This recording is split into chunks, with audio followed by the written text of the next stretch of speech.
Hello, everyone. This is Mara from Exploit Pack. And also, we have with us today Juan Sacco.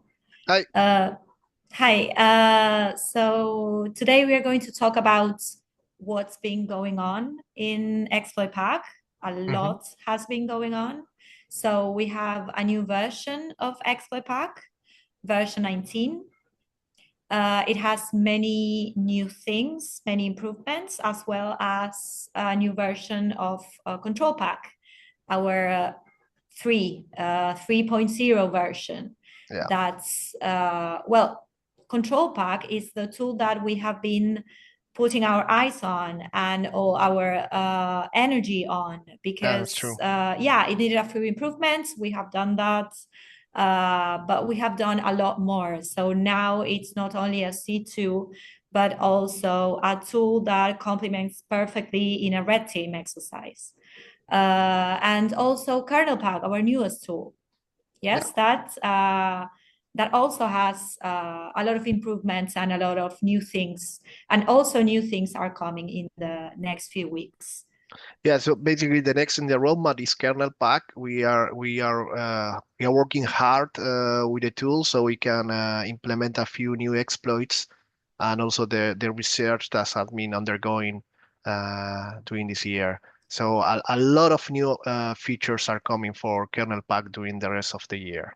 And all those exploits will be low level, will be kernel exploits. Yes, so those exploits will be local privilege escalation, and so it will get you kernel access, and by doing that, it will allow a user to interact directly through this exploit with the tool in the middle, with the kernel. So from your perspective, you will see the interface of a kernel pack, and then from it, you will interact with this exploit that will get you kernel access, and then from there, there will be the gateway between your kernel pack interface and the target kernel.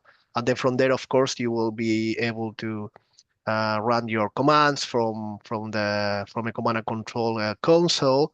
But also, we are implementing new techniques and new stuff. So, but I don't want to give it away too much because that's gonna go with Yes. the next release. Yes, of course. And that's very amazing, not only hmm because of what the tool actually does, but also because it's the only tool in the market right now that does Indeed. those kind of things, right?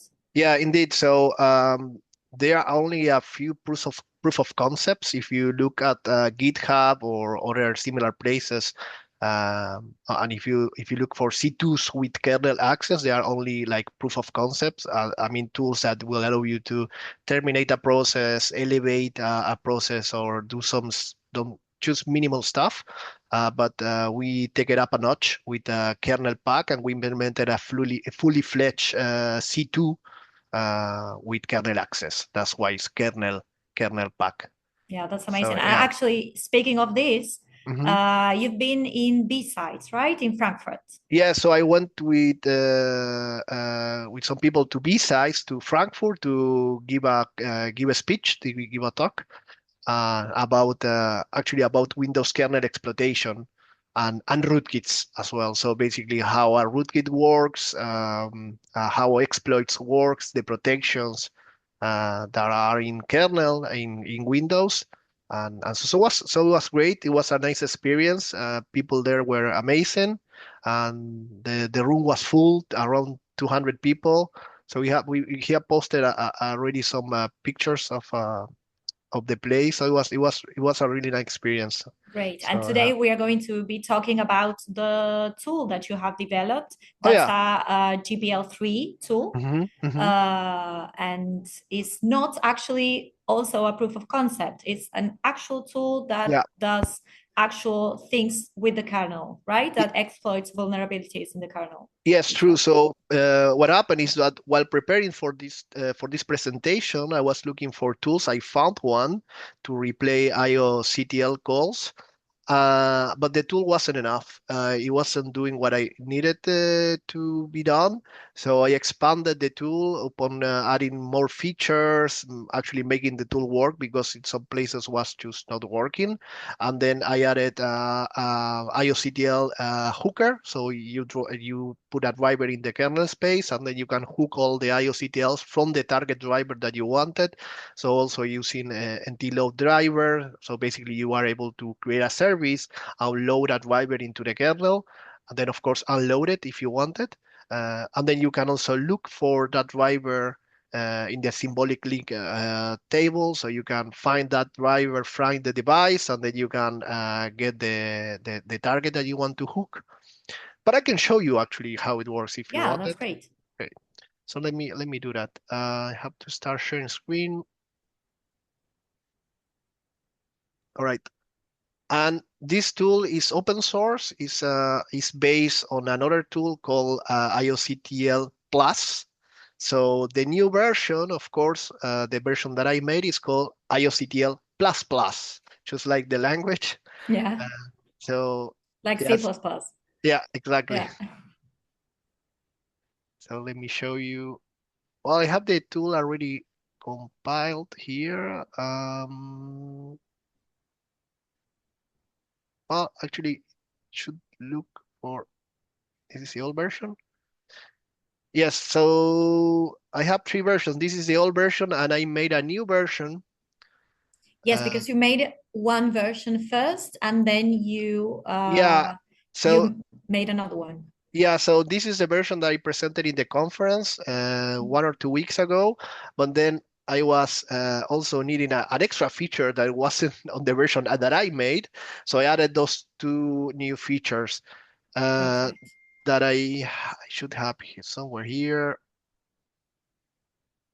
In this, yes, yeah. So this new version, you see there is some It's difference. bigger. Yeah, it's Yeah. bigger. Yeah, it's bigger now. But besides that, it has these two tabs, these two new tabs, and although the service name text box. So basically here you can look from the UM, it says driver links UM. It goes using user mode functions through the device links, and the image paths. So basically, if you select a driver, for example, I don't know, this one beep, and then it looks using user mode functions, it goes through this list, find this image path, and then it tries to basing on a score, you try to find the most appropriate device that should go with this one. It has selected the correct one, device beep, that goes Mhm. with this driver. That's basically the beeper. Back in the day, your computer had a beeper, and every time you start the computer, it could make a beep, and then you could use that to emit sounds. If you didn't have a sound card, then you Mhm. could use that. But nowadays, the laptops they don't include it. The new CPUs also they don't have it. But in the past, every time you turn it on, the computer makes a beep. Uh, and on Windows was through this driver beep.sys, and it's a legacy driver, but we still have it. And the device is this one /device beep. But in some cases, trying to find the device is not enough. So that's why I also implemented a driver to look for drivers from the kernel, because from here, you have separation. You have a separation between the user mode and the kernel mode. And you cannot just go and interact with the kernel and look for everything there, because it's on restricted access. Of course. And here what I'm doing is trying to use as much as privilege as possible as I have from the user mode, the functions that will give me all the information that I needed, but it's just through the user mode that I'm trying to look what is loaded into the driver, into the kernel space. But by loading a driver in the kernel space, I can choose to look it up laterally. I can look up for all the other devices in the kernel space from the kernel space, so there is no questions about is the correct one, is the right device, is had I got it the correct information or not? Because in some cases, if I choose keep on clicking, and that was quick, I choose click this one, and it couldn't find the correct device. It showed me known DLL path that is not the device for af unix.sys. And if you keep on clicking, you see this one have found HLPPN, that seems correct. But if I keep on clicking, yeah, see that you see this one was correct, but the next one, It's not. atapi.sys, is not correct. Mm. So in some cases, it doesn't give you the correct device. So yeah, that's why I implemented the driver link on kernel mode. But in order to use this one, you need to load the driver because it's gonna be a driver. So you go into your IOCTL plus plus folder, and then it should be a driver there. That I'm gonna load, of course. Here, So you load the driver, right? indeed, You yes. load it into the tool, Yeah, IOCTL++. Okay. yeah. Well, these already exist, so we can create number two. Let's do it like that. Yes. So now I have loaded a driver that is gonna be used by this tool. This tool is gonna be the user mode, and then it's gonna interact with the driver that I choose loaded in order to get me this list that I'm gonna show you as soon as I click refresh. When I click refresh, then I get the full list of drivers loaded into this machine, into this virtual machine. But then there is no question, there is no mistakes between what image, what driver and the device counterpart has been used into the kernel. And in this case, I always get the correct ones. And then of course, this is just a feature for the tool. Of course, you can also search here the driver that you wanted. And why I made this feature is because the tool, the IOCTL++ tool, requires you to get the device name. So, but I think I completely skipped the explanation of what this tool is, right? Yes, I think you Yeah, did. Yes. And yeah, how sorry. did you come up with this kind of tool? Why? Yeah, why? So I'm sorry for that because every time we go into the Windows kernel exploitation on stuff that is low level, it's really easy to go into that Technical stuff, technical yeah. hole and then start going deep and deep and deep. But yeah, so why did I make this tool? So there are not there are not many tools for Windows kernel exploitation. There are some tools, but there are not many, and and and this tool is missing. It was missing on the scene. So basically, this tool doesn't exist except from my computer now. A tool that can allow you to hook IOCTL calls and then interact with the driver in real time without the use of a debugger and then get those IOCTL calls that you can replay. So basically, what is IOCTL and why I keep on naming those?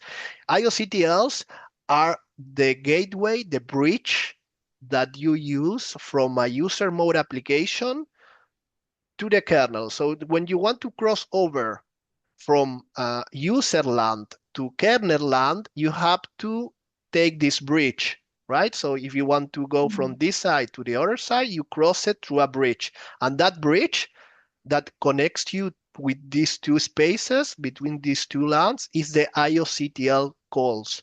So is this IOCTLs? Those are called, they are called it like that. So you go through an IOCTL and then you come back with an answer. So basically, it's the driver. It goes into the kernel space, and then the driver basically is meant to do stuff.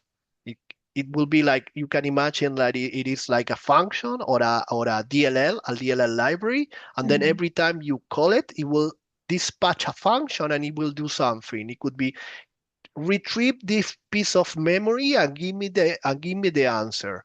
And then he's gonna do it, and then he's gonna take it back through this bridge, the IOCTL bridge, to the user mode land, to the user mode application. And then when the user say, "Hey, I also want to see what is this device loaded into this computer from your kernel, from the kernel view." Then this message goes, this IRP packet goes through the IOCTL bridge, then is received by this driver. the driver says, okay, let's check it up. And then it uses his function to the dispatcher, and then it goes to that section of the memory. It gets the memory, goes back, and then goes back to the bridge, the IOCTL, back to the user mode application. That's exactly what I'm doing when Mhm. I'm checking for each driver. So I'm free. This is the user mode application, IOCTL++, and then it calls through IOCTLs the driver that I loaded, that I just show you how I loaded with this application as well, and then it retrieves each value for each driver loaded in memory, and it gives back that information to an IOCTL call to this user mode application that is the IOCTL++. All right, but And so yeah, when you it's understood, is yes, yes, please okay, continue. and so yeah, so when you want basically when you want to interact with a driver, you need to use an IOCTL call. Yeah, there are some alternatives, but the most standard way is by using IOCTL calls. Okay, so when you want to develop an exploit, now we are going into the offensive side of it. So when you want to develop an exploit for exploit pack, a Windows kernel exploit, then you need to first find a vulnerability. So how do you find a vulnerability on a driver? You could find a vulnerability on a driver by using static analysis of that driver. So basically, you will need the driver itself. You can go into C Windows system32 slash drivers, and then you will find a list of all the drivers that are loaded or used in your computer machine, in your Windows machine. So let's say I take this nvrate.sys, is from NVIDIA, and then I put it into IDA, and I can start looking at the driver and try to find all the calls, the IOCTL calls, and so on.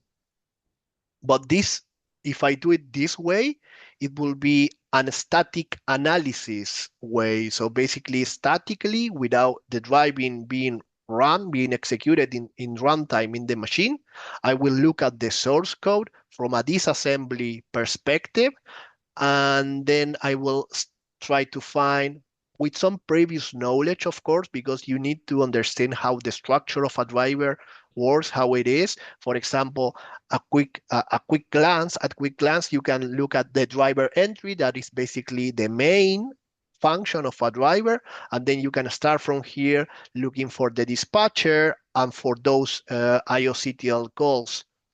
Um, it's quite useful to learn assembly, but not only assembly, but also coding I mean, driver programming. That's what I meant, because then you can follow the structure of the drivers. From here, you can understand how this driver. What I did here is I decompiled the assembly code into pseudocode.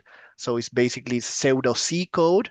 And now if I knew beforehand how to program a driver, then I can just follow this structure from a static analysis perspective, try to find the dispatcher, if you see here, I already seen here the dispatcher and the major functions that are going to be used by this driver. And because all drivers, they use the same structure, it will be easy for a reverse engineer to look up statically a driver and what it does.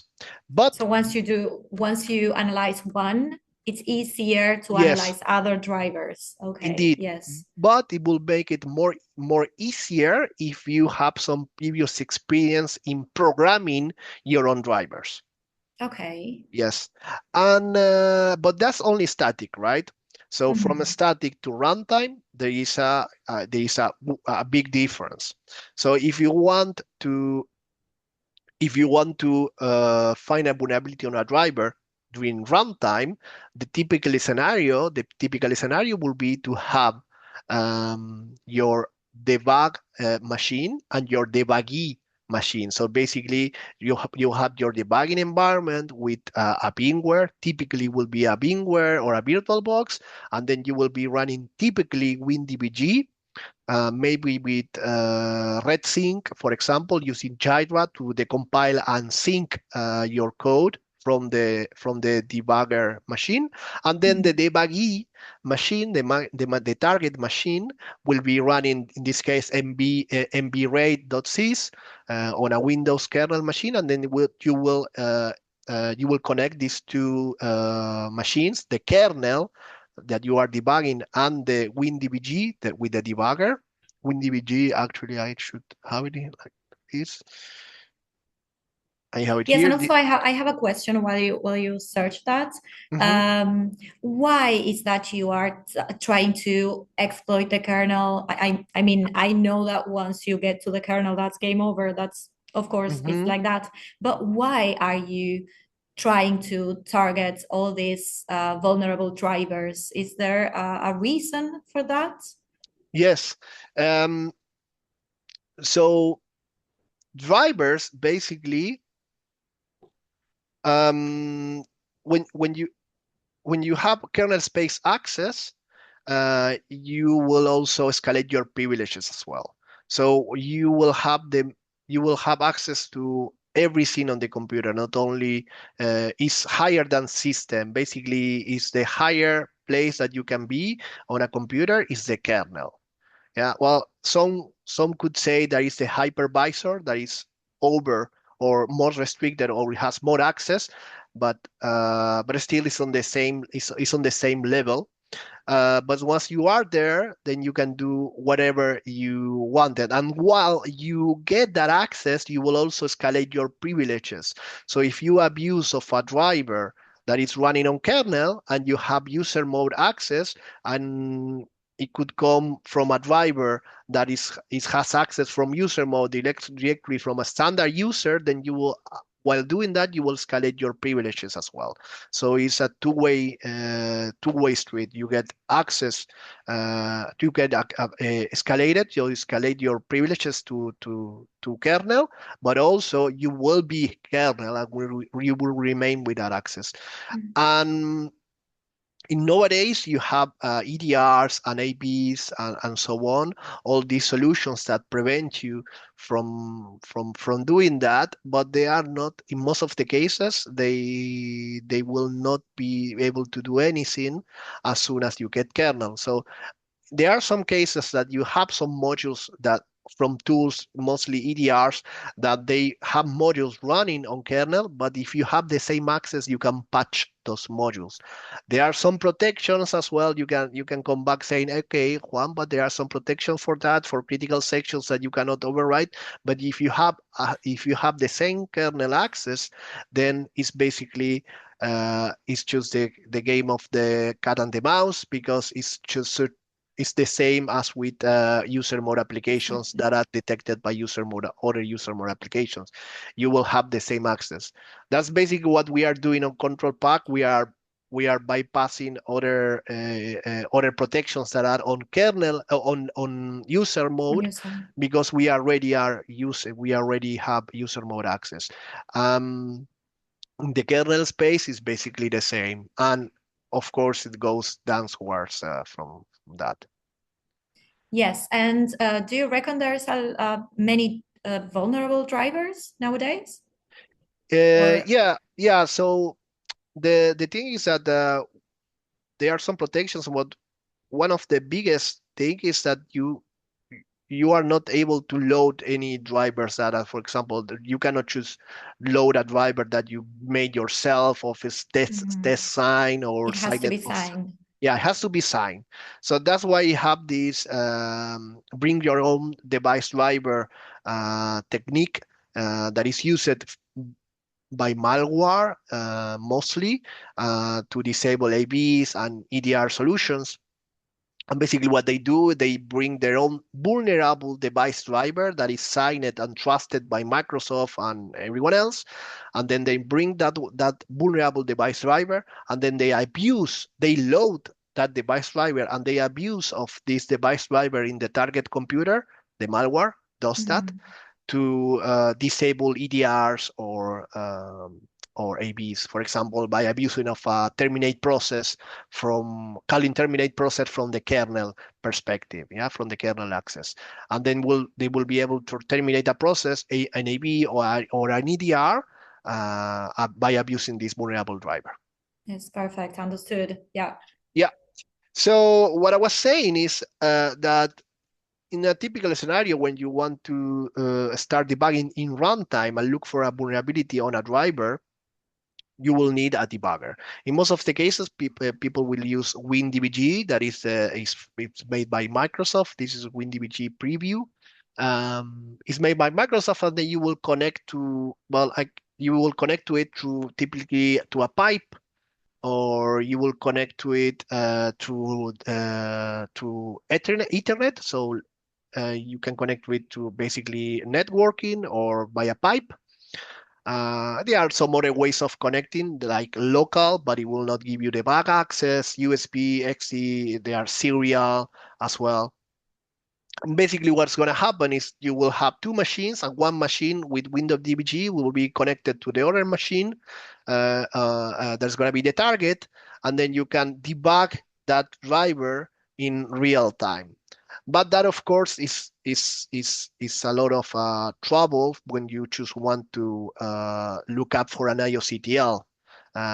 So I find a most simple way to do it without a debugger and in an easier way. So you have to jump, you choose only jump on the debugger after you have it working. When you actually trying to look at the vulnerability itself from a disassembly perspective, or when you want to abuse of that heap overflow of that memory issue that you found, or you want to do something more complex. But if you just want to try the vulnerability and prove that the vulnerability is there, or you want to use it from the, or you want to replay it, or if you want to use it from to replay the vulnerability from the WinDBG machine, the debugger machine, yeah, this is the way of doing it. So, or if you want to make the exploit, you can also make the exploit from here as well, and then you can reproduce it from here, and then make it a Python file or something like that. That's gonna be the next version. The next version will take this, and it will also make it a replay from a Python file, so you can directly call the device, the IOCTL, and so on. But let me show you how it works. So basically, what I'm gonna do now, I'm gonna first I have to load the kernel hooker. Yes, so now the kernel, I have two drivers now loaded. The target, the driver for the kernel space to get me the driver leaks, the image, the service, and the device path. Yeah, for each driver that is loading to this machine.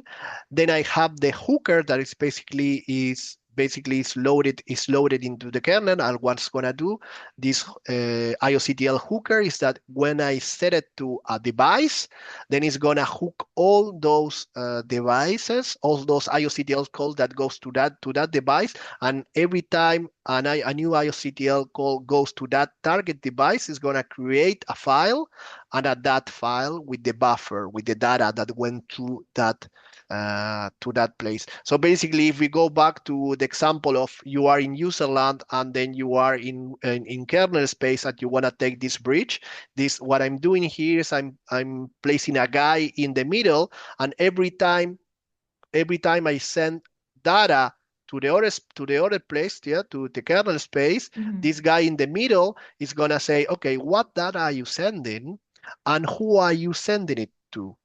And he's taking a note of the data that is sending and to whom is sending this data to, and then is giving that information. Those notes are giving it to me. To you. So that's the hook. That's the guy in the middle. So that's exactly what I'm doing. So then I need to a target. So I need a guy going up and down from this bridge. So I'm gonna use this driver that I made myself. Is a vulnerable driver. be here. Let me find it. Oh, there you go. There. Okay, that already exists. Let's call it 2. Okay, now this driver is loaded. So you have found a vulnerable driver and then you inject yours and you load that. yes. So, but this driver I made it myself. Okay. This vulnerable driver I made it myself. But you get because the drivers they are choose like any other program. I cannot choose show you a vulnerable driver over the internet, and that will Of course. be that will be Illegal. illegal. That's why I'm showing you Yeah. with this with an example. But there are plenty out there, so Yes. don't take it with a grain of salt. Um, okay, so now I have to interact with this driver. And I also made a user land application. And what I'm gonna do here, I'm gonna run this application, user mode.exe. This user mode.exe is gonna interact with the driver the vulnerable driver that I made and already loaded into the kernel using Mhm. this tool. This tool already has his own 2 drivers. So the first thing I need to do is to find the device of that driver. So if I look up here, I can, well, first refresh the list.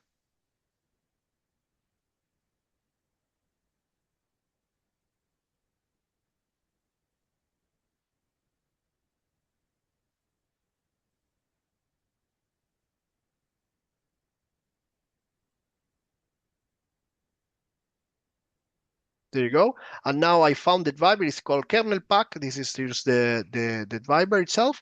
And then I'm gonna set the driver, the hooker, the second driver that I loaded here. I'm gonna put it on hook so I can put that guy in the middle of the bridge. Mhm. So I click on hook and now success send request for device kernel pack. So that's why you need the device name. So these tools, they allow you to look for the device. Well, in this case, from this is not enough, but here I could found it. So it's kernel pack. But of course, if you want to look for the device without using these 2 tabs, what you could do is to do the reverse engineering part. So like this, and then get the driver. And then if you put it here in IDA or Jydra, you could look for the device name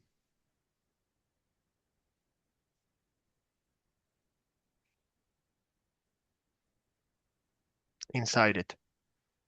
And then from here, you see it's not as recognizable. It's not that choose 2 steps. Basically, you should Mhm. have to open it in IDA and start looking it for it. Look for where is the driver load function. Here's the driver unload. Where is the driver load? And then try to look for the device name inside it. Of course, you can make a script for that, but I already made it. So and it's here and it's not looking it statically. It's looking for it on the on their own runtime on the kernel because there are some drivers that they try to hide their device name. It could be encrypted, the device name, or it could be that the device name is something that's not logical to follow or easier to read in the debugger, or they might have anti-debugging techniques applied, so you cannot find the device name. But if it's loaded into the kernel, then of course I will find it because it at some point during runtime it has to go into the kernel, so it's loaded, Yes. and then I will get the device name. And then from here I can choose copy it or set with right click, use it in IOCTL tab. And once I have it, then I can start intercepting the IOCTLs calls. So this driver, if I run it, this driver allows me to kill a process, right? So the vulnerable driver, once I connect from it using the user mode application, it will allow me to kill a process. So what I'm gonna do now is I'm gonna kill a process, but let me open sysinternal so you can see the process being killed. Where is sysinternals? There you go. I'm gonna use the process explorers. That's basically the task manager with some asteroids. So now I can see, for example, these processes, and because I'm a driver, it's gonna be a driver, this is gonna be able to kill any process. So let's kill, I don't know, let's pick, for example, 47 or this one, 4540, 4540. You So see, there you have, yeah, the process PID, yeah, right? the Yeah, it's process there. Yeah. PID. It's asked me for the process PID, and then you see access denied because it's running with a higher privileges than mine. Mhm. So this is what's going to happen in the background. It's going to retrieve the handle from that process. It's going to send that handle to the driver, the user mode application, and the driver is going to kill that process from the driver space. So you Mhm. see here, boom, the process has disappeared. It's not there anymore. And now the process has, the user mode applications has killed the process. But now from IOCTL, from my IOCTL tool, what I can do is to look here,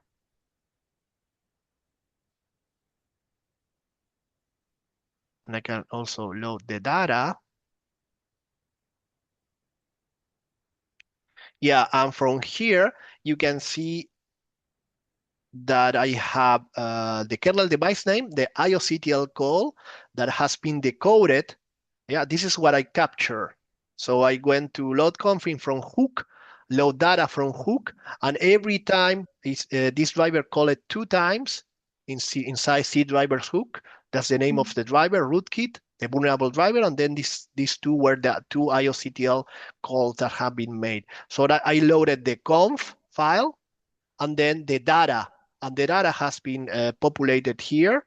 The input size coming from the config file of the hook from this IOCTL code, the output size, and then the IOCTL code has been decoded. So I can actually see from a programming perspective what this IOCTL code has. Is the type of device is unknown. This is the actual IOCTL code 775, the type of access and the method, right?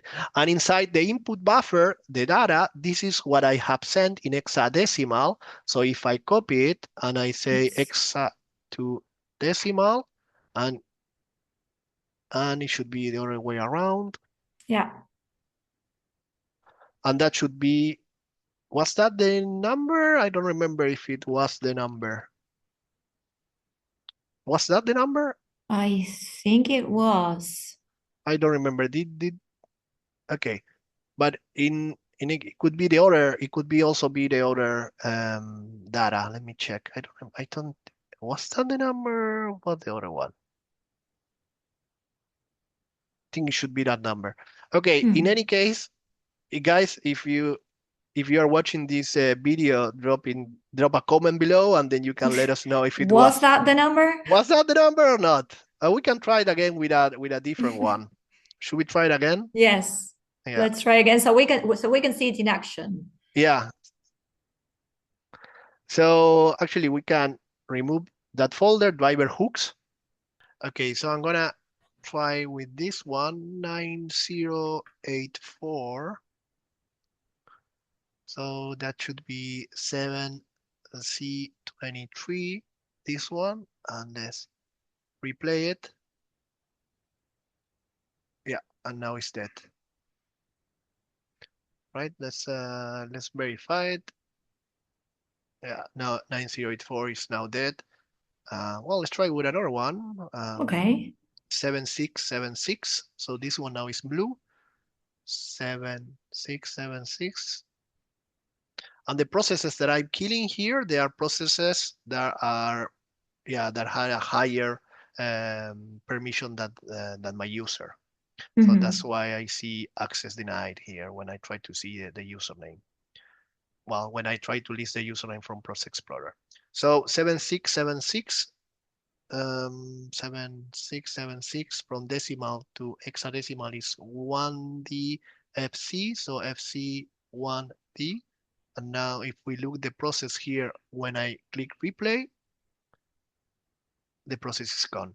Because what is happening here is that I'm resending, replaying against this device, kernel pack, that is the vulnerable device, and I'm calling this IOCTL call, in this case 779, that is the IOCTL call that is calling the function inside this vulnerable driver that has CW termination process. So it's killing the process structure from the kernel space, killing that process. And then what I have done here is I replay that, just like imitating the real application. In this case was the user mode application that I used in the console. But when you want to interact and hook other drivers, then the only thing that you need to do is to load that target driver, hook it, hook it to your IOCTL hooker.